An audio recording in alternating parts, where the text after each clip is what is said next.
Bonjour, pasteur Gédéon. Oui, bonjour mon ami, que Dieu vous bénisse. Amen. Vous, en tant qu'homme de Dieu et croyant du message du temps de la fin, on avait une question à vous poser, c'est par rapport à la polygamie. Est-ce que la polygamie est une bonne chose? Non, non, mon frère, la polygamie, ce n'est pas une bonne chose.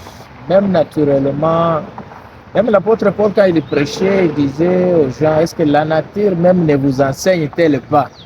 Naturellement, même vous verrez les polygames, la suite après les parents, je vous dis, l'amour là qui est là, ça doit être un amour qu'on dit simulacre, c'est-à-dire un faux amour. Vous verrez trop de divisions, trop de ceci. Nous avons telle mère, nous avons ceci, cela. Ce n'est pas une bonne chose. Mais dans la parole de Dieu, vous voyez la polygamie. L'apôtre Paul dit que chacun ait sa propre femme. Et quand nous allons dans le message des frères Branham, il dit que la polygamie, c'est une vie de cochon. Et quand on parle de cochon, vous comprenez déjà que c'est malheureux, ce n'est pas une bonne chose. Ce que je conseille aux enfants de Dieu, priez beaucoup le Seigneur, qu'il vous révèle, qu'il vous donne une seule femme. Et la femme-là doit être née de nouveau, baptisée du Saint-Esprit. Ça ne sert à rien de vous trépasser, de vous dépasser et tout ça. Ayez la femme qui est baptisée du Saint-Esprit, quelle que soit son apparence, même s'il ressemble vraiment à n'importe quoi, mais elle a un bon caractère. C'est ça la femme à prendre, parce que cette femme-là qui va vous garder tout au long de votre vie terrestre sur la terre.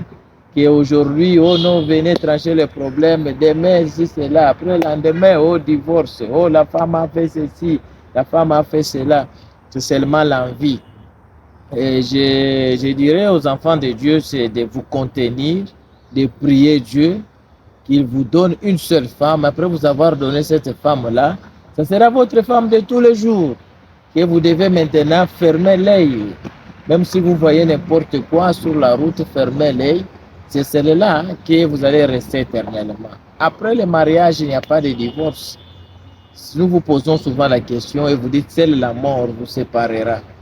Et il y a beaucoup de gens qui, par mal traduction de la Bible, ils disent non, sauf au cas d'adultère. Non, il ne s'agit pas d'adultère. On dit sauf au cas de fornication. C'est-à-dire la femme a connu les hommes avant même qu'elle soit chez lui. Même si ça fait 10 ans, si l'homme découvre ça, il a le droit de répudier ou bien de pardonner.